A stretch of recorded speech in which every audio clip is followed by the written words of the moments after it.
The Great Gatsby by F. Scott Fitzgerald. Chapter 5. When I came home to West Egg that night, I was afraid for a moment that my house was on fire. 2 o'clock, and the whole corner of the peninsula was blazing with light which fell unreal on the shrubbery and made thin, elongating glints upon the roadside wires. Turning a corner, I saw that it was Gatsby's house, lit from tower to cellar. At first I thought it was another party, a wild rout that had resolved itself into hide-and-go-seek or sardines in the box, with all the house thrown open to the game. But there wasn't a sound. Only wind in the trees, which blew the wires and made the lights go off and on again as if the house had winked into the darkness. As my taxi groaned away, I saw Gatsby walking toward me across his lawn. "Your place looks like the World's Fair," I said. "Does it?" He turned his eyes toward it absently. "I have been glancing into some of the rooms. Let's go to Coney Island, old sport, in my car." "It's too late." "Well, suppose we take a plunge in the swimming pool. I haven't made use of it all summer. I've got to go to bed." "All right." He waited, looking at me with suppressed eagerness. "I talked with Miss Baker," I said after a moment. "I'm going to call up Daisy tomorrow and invite her over here to tea." "Oh, that's all right," he said carelessly. "I don't want to put you to any trouble. What day would suit you?" "What day would suit you?" he corrected me quickly. "I don't want to put you to any trouble, you see. How about the day after tomorrow?" He considered for a moment. Then, with reluctance, "I want to get the grass cut," he said. We both looked down at the grass. There was a sharp line where my ragged lawn ended and the darker, well-kept expanse of his began. I suspected that he meant my grass. "There's another little thing," he said uncertainly, and hesitated. "Would you rather put it off for a few days?" I asked. "Oh, it isn't about that, at least." He fumbled with a series of beginnings. Why, look here, old sport. You don't make much money, do you?" "Not very much." This seemed to reassure him, and he continued more confidently. "I thought you didn't, if you'll pardon you see, I carry on a little business on the side, a sort of sideline, you understand, and I thought that if you don't make very much—" "You're selling bonds, aren't you, old sport?" "Trying to." "Well, this would interest you. It wouldn't take up much of your time, and you might pick up a nice bit of money. It happens to be a rather confidential sort of thing." I realize now that under different circumstances, that conversation might have been one of the crises of my life. But, because the offer was obviously and tactlessly for a service to be rendered, I had no choice except to cut him off there. "I've got my hands full," I said. "I'm much obliged, but I couldn't take on any more work." "You wouldn't have to do any business with Wolfsheim." Evidently he thought that I was shying away from the Gonegan mentioned at lunch, but I assured him he was wrong. He waited a moment longer, hoping I'd begin a conversation, but I was too absorbed to be responsive, so he went unwillingly home. The evening had made me lightheaded and happy. I think I walked into a deep sleep as I entered my front door. So I don't know whether or not Gatsby went to Coney Island, or for how many hours he glanced into rooms while his house blazed gaudily on. I called up Daisy from the office next morning and invited her to come to tea. "Don't bring Tom," I warned her. "What? Don't bring Tom?" "Who is Tom?" she asked innocently. The day agreed upon was pouring rain. At 11 o'clock, a man in a raincoat, dragging a lawnmower, tapped at my front door and said that Mr. Gatsby had sent him over to cut my grass.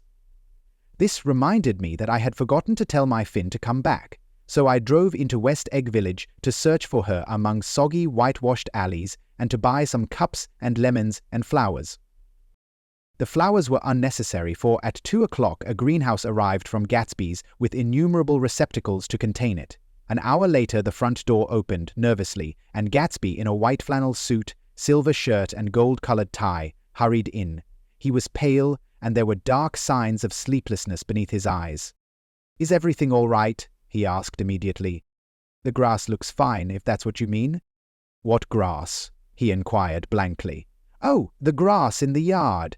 He looked out the window at it, but Judging from his expression, I don't believe he saw a thing. "Looks very good," he remarked vaguely. "One of the papers said they thought the rain would stop about 4. I think it was the Journal. Have you got everything you need in the shape of tea?" I took him into the pantry, where he looked a little reproachfully at the Finn. Together we scrutinized the 12 lemon cakes from the delicatessen shop. "Will they do?" I asked. Of course, they're fine," and he added hollowly, "Old sport." The rain cooled about 3:30 to a damp mist, through which occasional thin drops swam like dew. Gatsby looked with vacant eyes through a copy of Clay's Economics, starting at the finished tread that shook the kitchen floor and peering towards the bleared windows from time to time, as if a series of invisible but alarming happenings were taking place outside.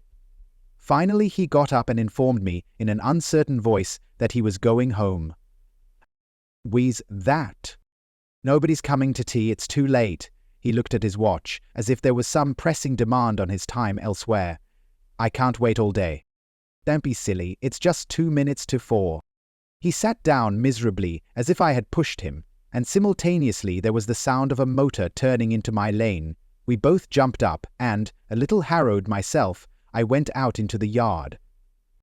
Under the dripping bare lilac trees, a large open car was coming up the drive. It stopped. Daisy's face, tipped sideways beneath a 3-cornered lavender hat, looked out at me with a bright, ecstatic smile. "Is this absolutely where you live, my dearest one?"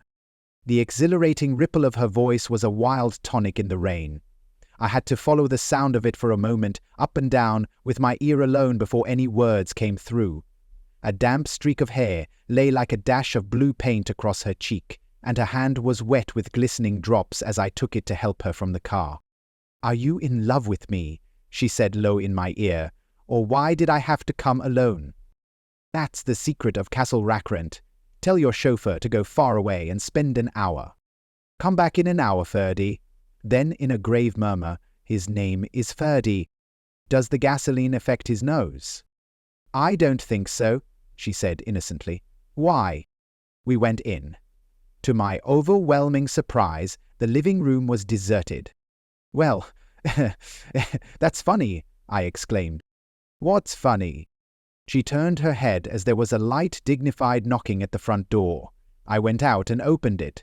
Gatsby, pale as death, with his hands plunged like weights in his coat pockets, was standing in a puddle of water, glaring tragically into my eyes. With his hands still in his coat pockets, he stalked by me into the hall, turned sharply as if he were on a wire, and disappeared into the living room. It wasn't a bit funny. Aware of the loud beating of my own heart, I pulled the door to against the increasing rain. For half a minute there wasn't a sound. Then, from the living room, I heard a sort of choking murmur and part of a laugh, followed by Daisy's voice on a clear artificial note. "I certainly am awfully glad to see you again." A pause. It endured horribly. I had nothing to do in the hall, so I went into the room. Gatsby, his hands still in his pockets, was reclining against the mantelpiece in a strained counterfeit of perfect ease, even of boredom. His head leaned back so far that it rested against the face of a defunct mantelpiece clock, and from this position his distraught eyes stared down at Daisy, who was sitting, frightened but graceful, on the edge of a stiff chair. "We've met before," muttered Gatsby. His eyes glanced momentarily at me, and his lips parted with an abortive attempt at a laugh. Luckily, the clock took this moment to tilt dangerously at the pressure of his head, whereupon he turned and caught it with trembling fingers and set it back in place. Then he sat down, rigidly, his elbow on the arm of the sofa and his chin in his hand. "I'm sorry about the clock," he said. My own face had now assumed a deep tropical burn. I couldn't muster up a single commonplace out of the 1,000 in my head. "It's an old clock," I told them idiotically.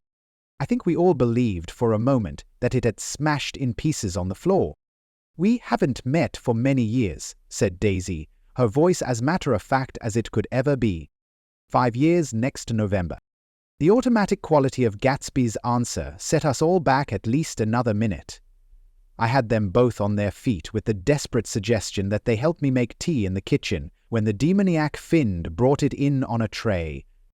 Amid the welcome confusion of cups and cakes, a certain physical decency established itself.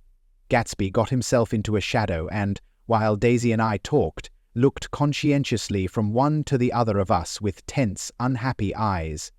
However, as calmness wasn't an end in itself, I made an excuse at the first possible moment and got to my feet.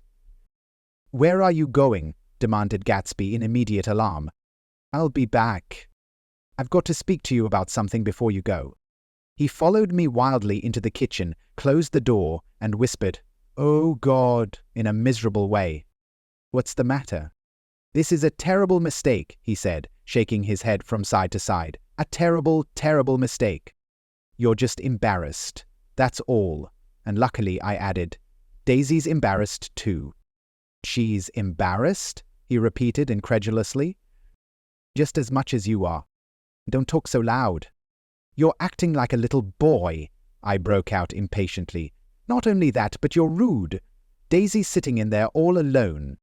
He raised his hand to stop my words, looked at me with unforgettable reproach, and, opening the door cautiously, went back into the other room.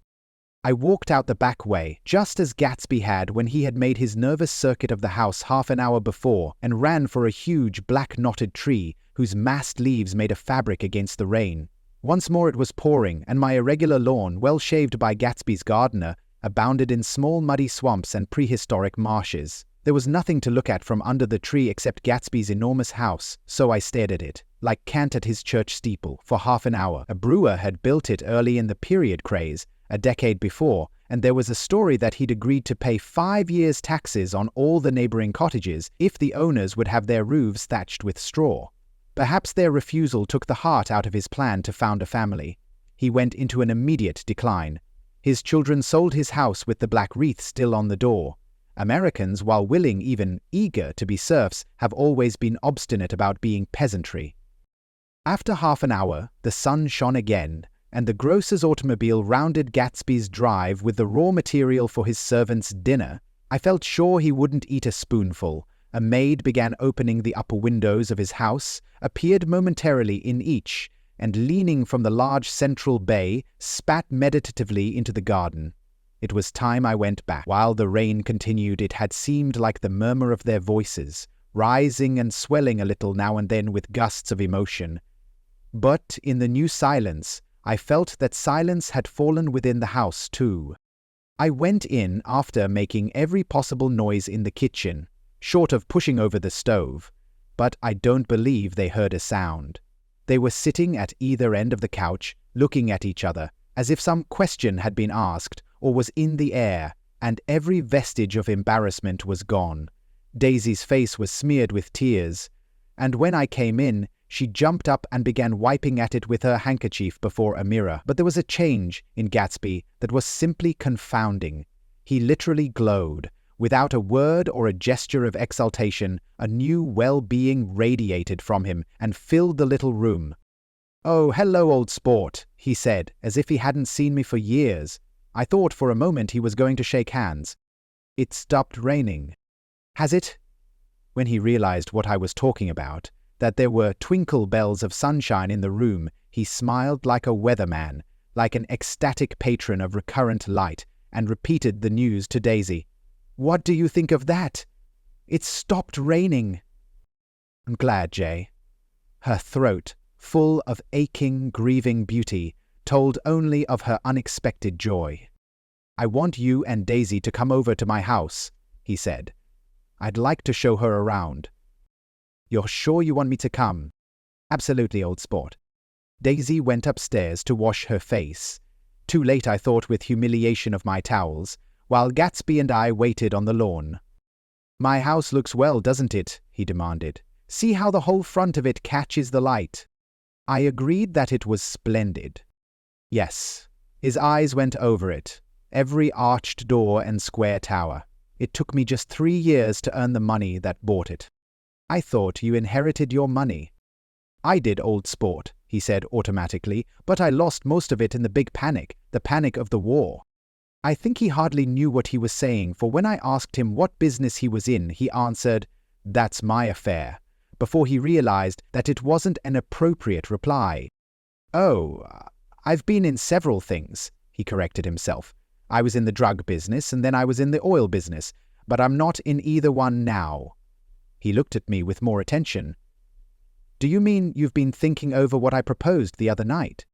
Before I could answer, Daisy came out of the house, and 2 rows of brass buttons on her dress gleamed in the sunlight. "That huge place there?" she cried, pointing. "Do you like it?" "I love it, but I don't see how you live there all alone." "I keep it always full of interesting people, night and day, people who do interesting things, celebrated people." Instead of taking the shortcut along the Sound, we went down to the road and entered by the big postern. With enchanting murmurs, Daisy admired this aspect or that of the feudal silhouette against the sky, admired the gardens, the sparkling odor of jonquils, and the frothy odor of hawthorn and plum blossoms, and the pale gold odor of kiss me at the gate. It was strange to reach the marble steps and find no stir of bright dresses in and out the door, and hear no sound but bird voices in the trees. And inside, as we wandered through Marie Antoinette music rooms and restoration salons, I felt that there were guests concealed behind every couch and table, under orders to be breathlessly silent until we had passed through. As Gatsby closed the door of the Merton College Library, I could have sworn I heard the owl-eyed man break into ghostly laughter. We went upstairs, through period bedrooms swathed in rose and lavender silk and vivid with new flowers, through dressing rooms and pool rooms and bathrooms with sunken baths, intruding into one chamber where a disheveled man in pajamas was doing liver exercises on the floor. It was Mr. Klipspringer, the boarder. I had seen him wandering hungrily about the beach that morning. Finally, we came to Gatsby's own apartment, a bedroom and a bath and an Adam's study, where we sat down and drank a glass of some chartreuse he took from a cupboard in the wall. He hadn't once ceased looking at Daisy, and I think he revalued everything in his house according to the measure of response it drew from her well-loved eyes. Sometimes, too, he stared around at his possessions in a dazed way, as though in her actual and astounding presence none of it was any longer real. Once he nearly toppled down a flight of stairs. His bedroom was the simplest room of all, except where the dresser was garnished with a toilet set of pure dull gold. Daisy took the brush with delight and smoothed her hair, whereupon Gatsby sat down and shaded his eyes and began to laugh. "It's the funniest thing, old sport," he said hilariously. "I can't. When I try to—" He had passed visibly through 2 states and was entering upon a 3rd. After his embarrassment and his unreasoning joy, he was consumed with wonder at her presence. He had been full of the idea so long, dreamed it right through to the end, waited with his teeth set, so to speak, at an inconceivable pitch of intensity. Now, in the reaction, he was running down like an overwound clock. Recovering himself in a minute, he opened for us 2 hulking patent cabinets, which held his massed suits and dressing gowns and ties, and his shirts, piled like bricks in stacks a dozen high. "I've got a man in England who buys me clothes. He sends over a selection of things at the beginning of each season, spring and fall." He took out a pile of shirts and began throwing them, one by one, before us, shirts of sheer linen and thick silk and fine flannel, which lost their folds as they fell and covered the table in many-colored disarray. While we admired, he brought more, and the soft, rich heap mounted higher.